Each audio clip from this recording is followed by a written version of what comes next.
السلام علیکم ورحمۃ اللہ وبرکاتہ۔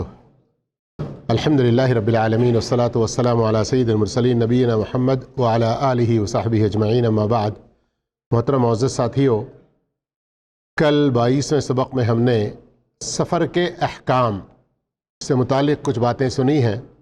آخر میں جو بات تھی مسافر کی نماز کے بارے میں، تو اس کے اندر خاص طور پر یاد رکھنے کی بات یہ ہے کہ مسافر جب کسی ایسی مسجد میں نماز پڑھ رہا ہے جہاں پر امام مقیم ہے، وہاں کا رہنے والا ہے، وہ تو ظاہر سی بات ہے وہ پوری نماز پڑھائے گا۔ اگر مسافر جماعت سے نماز پڑھ رہا ہے اور اس کا جو امام ہے وہ مقیم ہے تو وہ پوری نماز پڑھے گا، تو اس لیے مسافر بھی اس کے پیچھے پوری نماز پڑھے گا۔ ایسا نہیں کر سکتا کہ میں مسافر ہوں سمجھ کر 2 رکعت پڑھ کے بیٹھ جائے، یا امام تیسری رکعت میں ہے اور یہ جا کر پہنچا اور امام کے ساتھ سلام پھیر دیا، یہ سمجھنے لگا کہ میں تو مسافر ہوں، یہ بھی درست نہیں ہے۔ یا عشاء کی نماز میں پہنچا اور جا کر اس کے ساتھ 2 رکعت پڑھا اور امام تیسری کے لیے اٹھا اور یہ سلام پھیر کے نکل رہا ہے، یا پھر بیٹھ گیا کہ مجھے تیسری چوتھی پڑھنے کی ضرورت نہیں، مسافر ہوں، یہ سب غلط خیالات ہیں۔ صحیح اور درست بات یہی ہے، ابن عباس رضی اللہ عنہ کی حدیث ہے اس سلسلے میں، کہ مقیم امام کے پیچھے اگر مسافر نماز پڑھ رہا ہے تو وہ مسافر اپنی قصر نہیں کرے گا بلکہ وہ مکمل نماز پڑھے گا۔ تو کل کے درس میں چونکہ یہ بات تھوڑی سی رہ گئی تھی اس لیے میں نے اس کو ذکر کر دیا۔ آج کے 23ویں سبق میں اور کل کے 24ویں سبق میں ہم سفر کے آداب سنیں گے۔ ابھی سوال و جواب کی محفل نہیں، لیکن بہت ضروری ہے تو مختصر۔ سارے کے سارے لوگ مقیم ہیں لیکن امام مسافر ہے تو وہ اپنا قصر کر سکتا ہے، لیکن یہ خیال کرے کہ مقیم جو ہیں وہ اگر بالکل ان پڑھ جاہل، دین کے بارے میں کچھ نہیں معلوم ہے، وہ اپنا سلام پڑھ کے سلام پھیر کے بیٹھ جائے گا، لوگ بھی اس کے ساتھ سلام پھیر کے بیٹھ جائیں گے، اب اس وقت سمجھانے لگے گا، تو ایسے موقع پر خیال پہلے ہی کر لینا چاہیے اور ان لوگوں کو اطلاع دینا چاہیے، اچھا رہے گا، تاکہ لوگوں کی نماز کنفیوز نہ ہو اگر ان کو مسائل معلوم نہ ہو تو آئیے سفر کے آداب میں آج کا 22واں سبق اور کل کا 23واں سبق، یہ دونوں بھی سفر کے آداب سے متعلق رہے گا۔ تو اس میں پہلی بات یہ ہے کہ سفر پر نکلنے سے پہلے کسی کا کوئی حق یا امانت ہو تو واپس کر دے، اس لیے کہ سفر میں ہلاکت کے امکانات ہوتے ہیں۔ اگر واپس نہ کر سکا، کرنے کی کوئی طاقت نہیں ہے، تو کسی کو ذمہ دار بنائے، وکیل بنائے، یا کوئی اس کو تحریری طور پر لکھ رکھے اور اس کے بارے میں اپنے گھر والوں کو یا اپنے کسی معتمد اور معتبر موثوق ساتھی کو بتا کے رکھے کہ فلاں فلاں کا میرے پاس یہ حق ہے، اس طرح سے۔ نمبر 2، سفر کا خرچ حلال ذرائع سے حاصل کرے، اس لیے کہ حرام کمائی ہر حال میں برا ہے، اور اس سے پہلے ہی سن چکے ہیں کہ کل لحم نبت من السحت فالنار اولی بہ، جو بھی جسم کا حصہ حرام سے پلا ہے تو وہ کس کے زیادہ قابل ہے؟ جہنم میں جلنے کے ہی قابل ہے۔ تو سفر یہ بھی انسانی ضروریات ہیں، تو اس لیے سفر میں جو اخراجات ہوں گے وہ بھی حلال سے ہی خرچ کرنے کی کوشش کرے، اور بیوی بچوں کا جو خرچ ہے وہ چھوڑ کر جائے۔ ایسا نہ ہو کہ مجھے تو سفر ضروری ہو گیا، اب میں نکل جاتا ہوں، اب تم لوگ اپنا دیکھ لو، کھا لو پی لو، جیسے بھی کرو۔ نہیں، شوہر ہونے کی حیثیت سے، باپ ہونے کی حیثیت سے بیوی بچوں کی ذمہ داری بنتی ہے۔ اب اگر پہلے چھوڑ کر نہ جا سکا تو بعد میں تو ان کو جیسے جیسے ان کی ضروریات ہوں گی، ہفتے واری یا ماہانہ، جیسے بھی ان کو بھیجے، ان کے خرچوں کی ذمہ داری اٹھائے۔ نمبر 3، اپنے اہل و عیال، بھائیوں اور ساتھیوں کو الوداع کہتے ہوئے یہ دعا کہے۔ اب دیکھیے دین اسلام کی خوبیوں میں سے یہ ہے، اور عموماً ہم لوگ جب سفر میں نکلتے ہیں، خاص کر عمرہ حج وغیرہ کے سفر پہ ساتھی لوگ ہوتے ہیں، تو ہم سفر کی دعاؤں کے مطلب بھی ان کو بتاتے ہیں اور کہتے ہیں کہ غور کرو اللہ رب العالمین کی کتنی بڑی مہربانیاں ہمارے اوپر ہیں۔ اب ایک مسافر جو سفر پر نکل رہا ہے، اپنے گھر والوں کو اور گھر والے اس کے دوست و احباب مسافر کو کس طرح کی دعاؤں کے ذریعے الوداع کہیں، یہ بھی تعلیم اسلام نے دی ہے، اور اس دعا چھوٹی ہونے کے باوجود اس کے معانی مفہوم پر غور کریں. استودعک اللہ الذی لا تضیع ودائعہ، یہ ابن ماجہ کی صحیح حدیث ہے. میں تمہیں اللہ کے سپرد کرتا ہوں جس کی امانتیں ضائع نہیں ہوتی. تو اس کے اندر اس بات کا احساس ہے، اس بات کے ایمان کی طرف اشارہ ہے کہ ہم سب کو لوٹ کر اللہ ہی کی طرف جانا ہے. زندہ جب تک ہیں تو اللہ ہی ہمارا مالک ہے. ہم ذرا بھر کے لیے بھی کسی طرح اس کی نافرمانی پر نہ آئیں. اس کے رشتہ دار اس کو یوں دعا دے، زودک اللہ التقوی. ترمذی کی جو حدیث آپ دیکھ رہے ہیں تو ایک صحابی آتے ہیں اور کہتے ہیں اللہ کے رسول صلی اللہ علیہ وسلم میں سفر پر جا رہا ہوں، زودنی، مجھے کچھ ایسا توشہ دیجئے جو میرے کام آئے.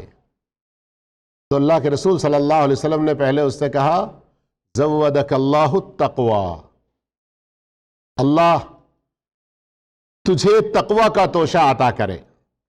تو یہاں اس دعا کے اندر یہ سبق ہے، ہم ٹور پہ نکل رہے ہیں، ہم انجوائے کرنے کے نکل رہے ہیں، ہم سیر و سیاحت کے لیے نکل رہے ہیں، گھر کی چار بندیوں سے نکل کے اب ذرا آزاد باہر کی ہوا کھانے نکل رہے ہیں. کون کون کیا کیا سفر کرتا ہے، کس کس طرح کی، لیکن رہتے ہوئے بھی تقوی، سفر میں نکلیں تو بھی تقوی. تقوی صرف نماز میں نہیں ہے، تقوی ہماری زندگی کے ہر کام میں ہے. تو زودک اللہ التقوی، یہ دعا اللہ کے رسول نے دی. صحابی نے کہا اللہ کے رسول زدنی، مجھے اور عطا کیجئے، اور زیادہ دیجئے. فرمایا وغفر ذنبک، اللہ تیرے گناہ بخش دے. صحابی نے کہا اور مجھے دیجئے، زدنی، اور زیادہ. وَيَسَّرَ لَكَ الْخَيْرَ حَيْثُ مَا كُنْتَ، جہاں بھی تو رہے تیرے لیے خیر و بھلائی آسان کر دے. اب ان تین جملوں پر غور کریں، کتنی پیاری دعا ہے. یہ دعا کون کس کو دے گا؟ بولیے ذرا، جواب دیجئے. ہاں، مسافر کو دے گا، گھر والے یا دوست جو موجود ہیں جو مسافر کو رخصت کر رہے ہیں. جیسے آپ واپس پھر سعودی آنا ہوتا ہے تو آپ کے گھر والے، آپ کے دوست و احباب وغیرہ، اب یہاں سے آپ اپنے گھر جاتے ہیں تب یہاں جو دوست احباب آپ کے ہیں وہ. اسی طرح رسول اللہ صلی اللہ علیہ وسلم سے ایک اور دعا بھی ثابت ہے، استودع اللہ دینک وامانتک وخواتیم عملک، میں اللہ کے سپرد کرتا ہوں تیرے دین، تیری امانت اور تیرے عمل کے اختتام کو.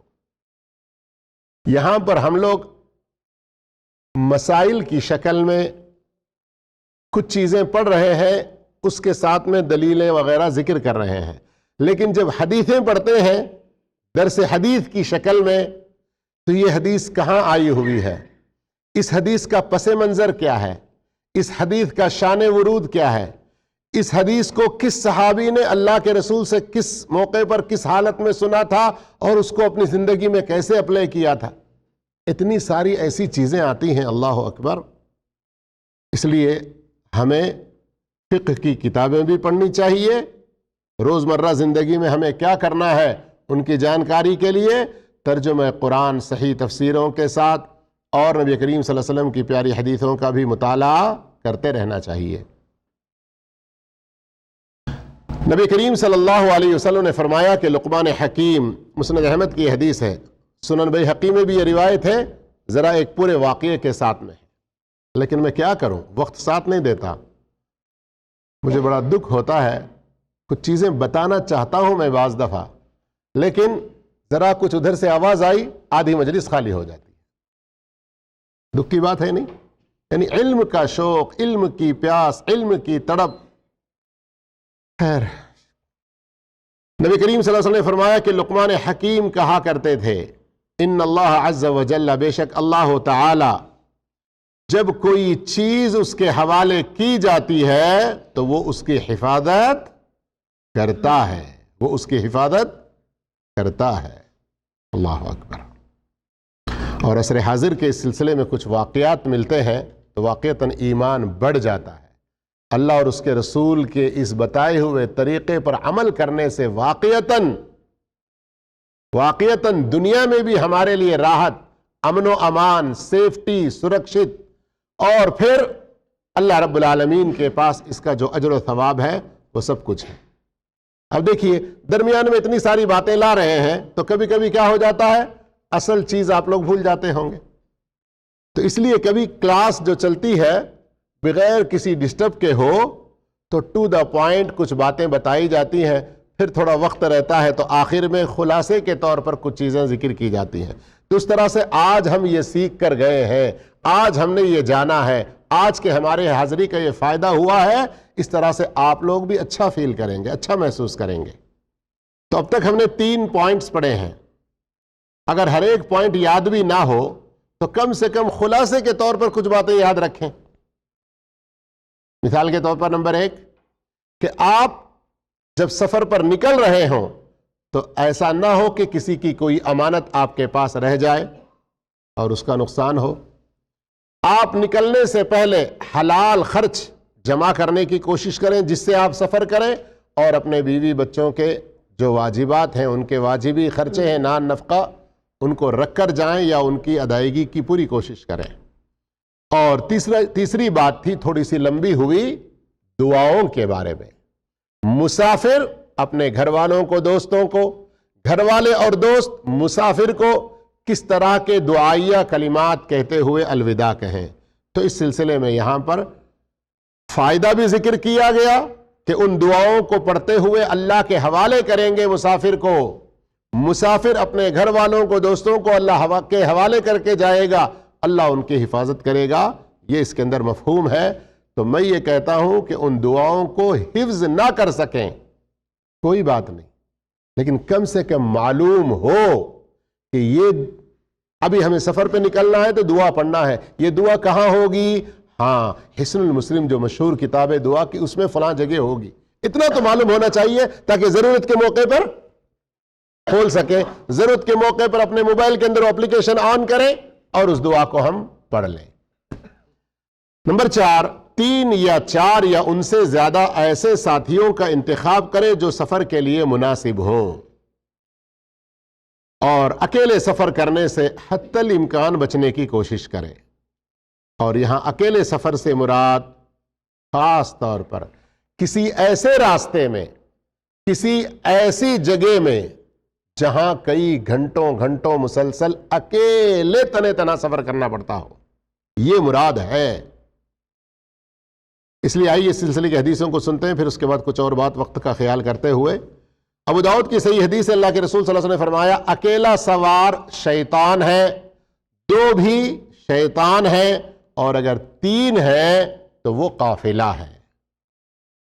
اور آپ صلی اللہ علیہ وسلم کا یہ بھی فرمان ہے، اگر لوگوں کو اکیلے سفر کرنے کی پریشانیاں معلوم ہوتی جو مجھے معلوم ہے تو کوئی بھی رات کو اکیلا سفر نہ کرتا، رات کو اکیلا سفر نہ کرتا۔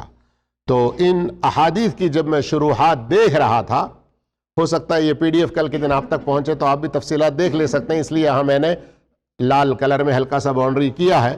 یہ پی ڈی ایف جب پہنچے گی وہاں کلک کریں گے تو کچھ اور لنک کھلیں گے آپ کو۔ خلاصہ کلام ان کا یہ ہے کہ یہاں اکیلے سفر یا اکیلے آدمی یا رات کا سفر، اس سے مراد تنہائی کا سفر ہے، ایسا سفر جس میں انسان راستے بھر میں اکیلا ہی رہتا ہو کئی گھنٹوں تک، یہ مراد ہے۔ کیوں؟ پہلے زمانے میں آدمی اپنے اونٹ پر نکلتا تھا یا گھوڑے گدھے وغیرہ پر نکلتا تھا، تو اس طرح کے مسائل پیش آ سکتے ہیں۔ لیکن آج کل کے سفر کے حالات کے اعتبار سے اگر دیکھیں تو جہاں کئی سارے مسافر اور ساتھ میں رہتے ہیں، اگرچہ کہ کوئی ہمارا اس میں بھائی یا پہلے سے معلوم دوست نہ ہو تو کوئی مسئلہ نہیں، دوسرے مسافر تو ہیں۔ اور مختلف ائمہ کرام نے اس کی بہت ساری حکمتیں بیان کی ہیں۔ تو آج بھی دیہاتوں میں رہنے والے ہوں، پہاڑوں میں رہنے والے ہوں، یا کسی ایسی جگہ میں رہنے والے جہاں ان کو شہر میں جانا پڑتا ہو یا جہاں ان کو کسی اور جگہ سفر کر کے جانا پڑتا ہو، اور رات کے وقت نکلے اکیلے ہی چل پڑے ہیں، کوئی دوسرے مسافرین نہیں ہیں، چاہے وہ انجانے ہی کیوں نہ ہو، تو پھر ایسی وقت میں ان حدیثوں کا خاص طور پر خیال کرنا چاہیے اور بچنا چاہیے۔ تو اب کیا حکم ہوگا کہ اگر انسان کو کسی خطرے کا اندیشہ ہے اکیلے سفر کرنے میں پھر بھی وہ کر رہا ہے، تو پھر وہ شیطان کا یہاں ایک معنی عاصی، نافرمان کے ہیں۔ نمبر 5، مسلمان مسافروں کا قافلہ اپنے میں سے ایک کو امیر متعین کر لے، وہ ان کے رائے مشورے سے ان کی قیادت کے فرائض سر انجام دے۔ نبی کریم صلی اللہ علیہ وسلم نے فرمایا، جب 3 آدمی سفر کے لیے نکلیں تو اپنے میں سے ایک کو امیر بنا لیں۔ نمبر 6، بڑی اہم بات ہے، سفر سے پہلے استخارے کی نماز پڑھ لے اور استخارہ کی دعا کر لے۔ آپ صلی اللہ علیہ وسلم نے زندگی کے جملہ معاملات میں استخارہ کرنے کی ترغیب دی ہے کہ آپ نے قرآنی صورتوں کی طرح استخارہ کی دعا سکھائی، جیسا کہ صحیح حدیث سے یہ بات ثابت ہے صحیح بخاری کے اندر کہ یعلمنا الاستخارۃ کما یعلمنا القرآن او السور من القرآن۔ اللہ کے رسول صلی اللہ علیہ وسلم قرآن کی صورتیں جیسے ہمیں سکھاتے تھے ویسے استخارہ سکھاتے تھے۔ استخارہ کی نماز کا طریقہ یہ ہے کہ انسان 2 رکعت نماز ادا کرے اور یہ دعا پڑھ لے۔ کون سی دعا؟ اللہم انی استخیرک بعلمک واستقدرک بقدرتک واسألک من فضلک العظیم فإنك تقدر ولا أقدر وتعلم ولا أعلم وأنت علام الغيوب اللهم إن كنت تعلم أن هذا الأمر خير لي في ديني ومعاشي وعاقبة أمري أو عاجل أمري وآجله فاقدره لي ويسره لي ثم بارك لي فيه وإن كنت تعلم أن هذا الأمر شر لي في ديني ومعاشي وعاقبة أمري أو في عاجل أمري وآجله فاصرفه عني واصرفني عنه واقدر لي الخير حيث شئت حيث كان ثم رضني به۔ اس کے اندر 2 جگہ الامر کا لفظ جہاں آیا ہے وہاں پر اگر آپ لوگ وہ کام جس کے لیے استخارہ کر رہے ہیں وہ کہہ سکتے ہیں تو کہیں، یا پھر کم سے کم اس موقع پر اس کو سوچ لیں۔ اور میں ابھی اس کا ترجمہ نہیں سنا پا رہا ہوں اس لیے کہ ترجمہ سناتے سناتے اس کی تشریح میں چلا جاؤں گا اور یہاں گھنٹی بج چکی ہے، الارم ہو چکا ہے نکلنے کا، لیکن اگر وقت رہا تو پھر کل کے درس میں انشاءاللہ اس کا ترجمہ اور اس کے فائدے پھر سنیں گے۔ لیکن ایک آخری بات استخارے کے بارے میں بتا دوں کہ استخارے کا ایک بہت برا یا استخارے کی ایک بڑی بدعت آج لوگوں میں پھیلی ہوئی ہے۔ مسئلہ میرا کچھ ہوتا ہے، مفتی صاحب کو فون کرتے ہیں، مفتی صاحب کبھی T V per on line ہے یا وہ ہے، میرا یہ مسئلہ ہے ذرا آپ استخارہ کر کے بولیے۔ وہ پتہ نہیں وہاں آپ کی امی کا نام کیا ہے، آپ کے ابو کا نام کیا ہے، آپ کا کیا ہے پوچھتے ہیں، پھر تھوڑی دیر کے بعد ہاں آپ کا مسئلہ ایسا ہوگا، ایسا کریں۔ سراسر یہ بدعت اور غلط ہے۔ استخارہ یہ پرسنل عبادت ہے، جس انسان کو جو مسئلہ ہے اس میں وہ انسان خود اپنا استخارہ کرے، یہ کوئی دوسرے کرنے والی چیز نہیں ہے۔ آپ کی شادی کے لیے میں کروں، آپ کے سفر کے لیے میں کروں، اس طرح سے نہیں ہے۔ اس لیے میں کہہ رہا ہوں علم علماء سے سیکھیں ضرور، جو قرآن و سنت کے مطابق صحابہ کے منہج کے مطابق علم دینے والے لوگ ہیں، لیکن ایسا نہ سمجھیں جیسے دوسرے مذہب والوں میں ہے کہ سارا ٹھیکہ مولویوں کے اوپر ڈال دیں، چند پیسے ان کو دے دیں گے وہ ہماری مغفرت کی دعا کریں گے، چند پیسے ان کو دے دیں گے وہ ہمارے لیے سارے خیر و بھلائی کے راستے بتا دیں گے یا کر دیں گے، ہمیں کچھ کرنا نہ پڑے۔ یہ دین اسلام نہیں سکھاتا۔ اللہ کے لیے اپنے آپ کو سدھاریں، دین سیکھیں اور عمل کریں۔ اللہ سب کو نیک توفیق عطا فرمائے۔ آمین۔ وآخر دعوانا الحمدللہ۔ السلام علیکم ورحمۃ اللہ وبرکاتہ۔